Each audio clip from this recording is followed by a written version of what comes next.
Olivier Cardot, bonjour. Bonjour. Notre botaniste qui est venu nous parler de la reine des fleurs pour cette saison d'été. Évidemment, c'est la rose.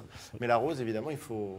À la fois, c'est une fleur qui est assez sauvage, assez résistante, mais elle mérite quand même un certain entretien. Voilà, elle mérite un entretien, surtout à cette saison un peu particulière où il fait très chaud. En fin de compte, là, il faut un arrosage. Par contre, on va commencer par le début. On va commencer, on va dire, à l'automne. On va partir à l'automne. Souvent, en fin de saison, on taille le rosier d'un tiers pour passer l'hiver, simplement. Il ne faut pas tailler plus. Parce qu'en général, la taille de propreté. Ouais, taille de propreté, il ne faut pas tailler plus parce que des fois qu'on a un hiver rigoureux qui pourrait abîmer le rosier. Donc juste un tiers. Et aussi bien pour tous les rosiers. Après, on va avoir une taille. Beaucoup de gens ont peur pour les rosiers. C'est la taille d'hiver. En fin de compte, là, on supprime les vieilles branches.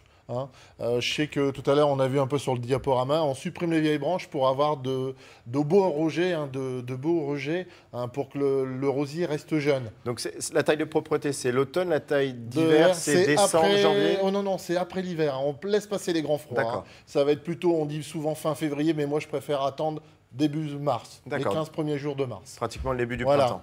Et là, on taille sévèrement. Et disons que ça soit pour les grimpants et les rosiers arbustes.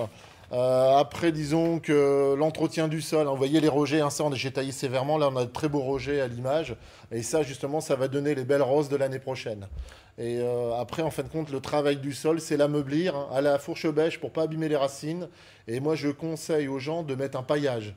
Alors, je crois que vous êtes venu avec on va voir à l'image dans quelques secondes, voilà, c'est le pot qui est juste à côté de moi, voilà il est là. Et bien là-dedans, donc, vous avez mis un paillage. C'est un paillage qu'on appelle le miscanthus.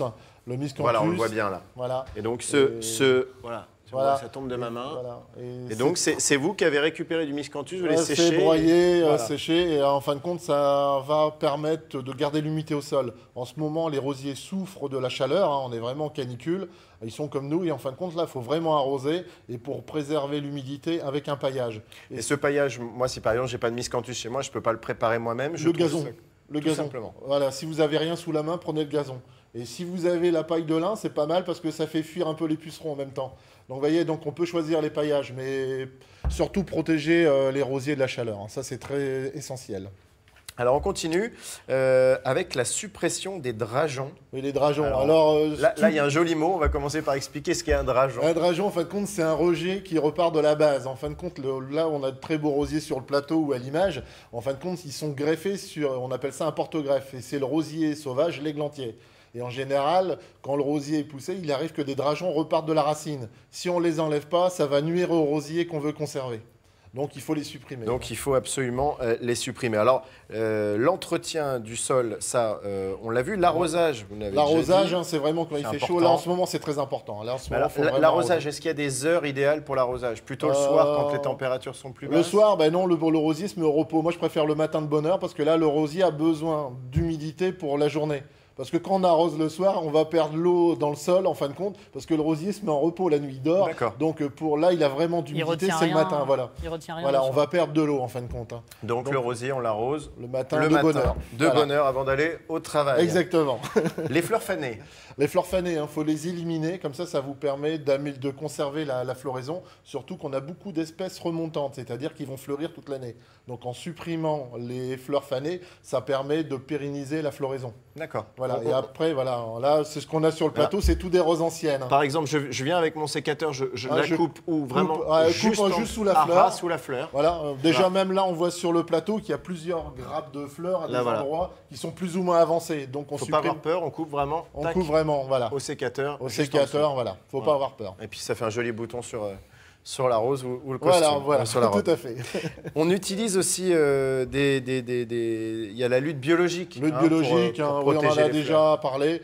Moi, au Jardin des Plantes d'Amiens, on n'utilise pas de produits chimiques. On va utiliser des nichoirs insectes, le paillage de lin au pied des arbres, et aussi on va utiliser des insectes contre les insectes. Il existe des prédateurs contre d'autres qui marchent très très bien. Vous l'aviez déjà évoqué dans une précédente chronique. On commence à trouver ça dans tous les surfaces espaces verts. Et ça, vous pouvez retrouver sur le site hdf.france3.fr les chroniques d'Olivier précédentes sans problème. Là, le rosier qu'on a à l'écran, c'est éclat d'ambre. C'est un peu comme le rosier Mella Rosa. C'est des petites roses simples, mais c'est des rosiers modernes, ces deux-là. Et en fin de compte, c'est des rosiers qui vont fleurir jusqu'au gelé.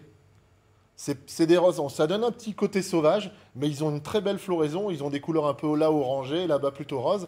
Et c'est une floraison qui va durer tout l'été. Et ça, c'est très important, c'est très joli dans les jardins. Puis ça permet de varier aussi les formes de roses, Voilà. c'est ça qui est Là, extraordinaire on avec cette part fleur. sur des rosiers anciens. Alors ça, c'est tout des espèces variétés que vous allez trouver au jardin des plantes d'Amiens. Je fais la pub, hein. Mais disons que c'est c'est des rosiers très odorants. Ils ont tous dedans au moins un ancêtre commun pour avoir des fleurs très odorantes. C'est le rosier Gallica, là, c'est la variété officinale qui a devant le bouquet, qui est en fin de compte la rose à parfum. Donc c'est pour ça que ces rosiers-là ont une très bonne odeur et sont très parfumés, parce que dedans, ils ont un ancêtre commun qui est le rosier Gallica, et qui est une fleur très très odorante. La greffe, rapidement. Oui, la greffe, alors en écusson. Alors on va dire on est en plein dedans jusque... Normalement, on commence plus de bonne heure cette année, mais on est en plein dedans, on va dire jusqu'à la mi-août. Sur l'églantier. Hein. Alors on voit très bien sur la photo, hein, on fait une incision en T. Et en fin de compte, on va mettre un bourgeon dessus du rosier qu'on a sélectionné. C'est pour ça que là, en ce moment, c'est important de sélectionner tous les rosiers qu'on veut. Et on va greffer ça à la base d'un églantier. Et en ce moment, et après, on ligature avec du raffia. Et au bout d'1 mois, on voit très bien si c'est repris.